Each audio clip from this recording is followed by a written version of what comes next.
Panginoon, basbasan mo po, palakasin mo, wag mong pababayaan ang mga taong nagsasakripisyo para sa kanilang pamilya upang sa araw-araw ay may maihatid na pagkain sa kanilang mesa. Yun ang mga breadwinner.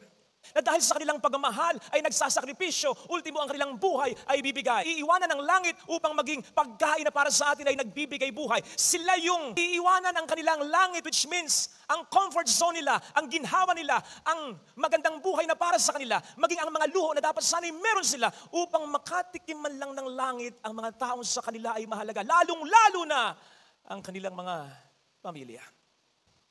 Kaya nga kahit pwede kang makipagsabayan sa iba dyan, bumili ka ng ganong sasakyan, magpatayo ka ng ganyang klaseng tahanan, makipagsosyalan, bumili ng mamahaling gamit na ganyan, kumain sa mga sikat na restaurant, kaya mong gawin niya. Kaya lang, hindi mo ginagawa madalas kasi meron kang pinaglalaanan. Pero ganun talaga kapag breadwinner ka.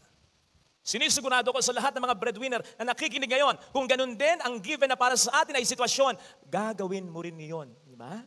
Ganun talaga kapag breadwinner ka. Bago ikaw, sila muna. So hindi ibig sabihin ayaw mo ng ginhawa. Gusto mo rin ng ginhawa pero gusto mo sila muna ang guminhawa. Hindi ibig sabihin ayaw mo makaramdam ng langit kahit dito pa lamang sa daigdig. Gusto mo yan. Handa mong iwan ng langit kahit pa ang buhay mo sa lupa ay maging mala-impyerno. Mailagay mo lamang sa tamang kalagayan ng makalangit na sitwasyon ng pamilya mo. Ang pinakamagandang konsolasyon para sa mga breadwinner na ito, mga kapatid, tulungan natin sila na maabot ang kanilang pangarap na langit para sa atin. Simple lang, simplihan na lang natin. Sa mga pinag-aaral ng mga breadwinner, mag-aral na kayong mabuti. Sa mga anak na sinusuportahan ng mga breadwinner, ng mga magulang, magmahalan kayo. Magmalasakitan at lumaking may respeto, lalong-lalo na sa magulang. Kung kayo'y makapag-aasawa, ipagtanggol nyo ang mga magulang ninyo na malaki ang sakripisyo para sa inyo, lalo pa kapag binapastos ng asawa ninyo. Kung ikaw ay isang asawa na nasa bahay lang, hindi ka makapagtrabaho, hindi ka makapagnegosyo sapagkat mahina ang loob mo, okay lang, hindi ka naman pinupwersa na, siya na lang. Pero maging faithful ka naman. Maging ulirang ina at ama ka naman. Yun lang, malaking bagay na. Para hindi sila mawala ng pag-asa at lumaban pang talaga kahit pagod na, kahit hirap na. Huwag mo kasing isipin, bigay ng pera, magaan na lang talaga para sa kanilang pera. Huwag mong isipin dahil kayod ng kayod, hindi na napapagod. Huwag mong isipin dahil tulong ng tulong, hindi na nila kinakailangan pa ng tulong. Mali! Every one of us needs help in one way or another. Even the toughest one.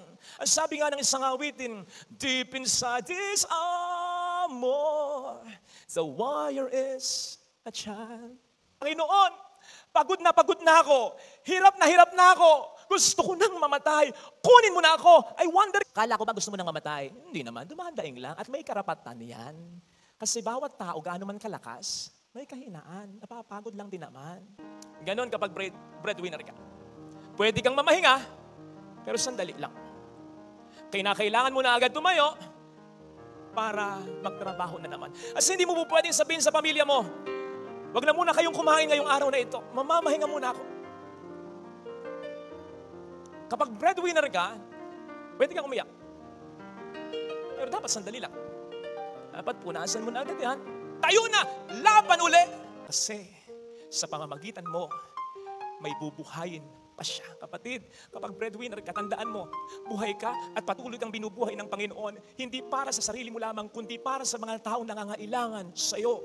Kayo ang mga anghel ng mga taong ito. Mabuhay kayo. Pero syempre, isipin mo rin, Lord, sana ang mga anghel na ito ay galing din sa pamilya ko. Sa dahilan kung bakit ako nagsasakripisyo, sana tulungan nila ako, hindi lamang sa pagpapakabuti nila, hindi lamang sa gawa, kundi sa pamamagitan ng salita. Tandaan po natin, pwedeng pabalat bunga. Bakit pabalat bunga? Kasi alam mo naman, na yung breadwinner ay hindi papayag na wala kang makain. Hindi siya papayag na makapaghinto ka sa pag-aaral. Hindi siya papayag na hindi ka makapagpa-check up. Gagawin niya ang lahat para sa'yo. Pabalat bunga, pero malaking bagay. Kasi ibig sabihin nun, concern ka. Ibig sabihin, nararamdaman mo pinagdaraanan niya. Ibig sabihin nun, pinapahalagan mo ang ginagawa niya. At hindi yung tanggap na lang ng tanggap dyan, na para bang ang binibigay niya ay hindi mo na nalalasahan. Mahirap abusuhin ng ibang tao. Pero ang pinakamahirap na pang-aabuso ay ang pang-aabuso ng mga taong mula noon hanggang ngayon dahilan ng sakripisyo. Na parang hindi na nakikita ang lahat ng ginagawa mo.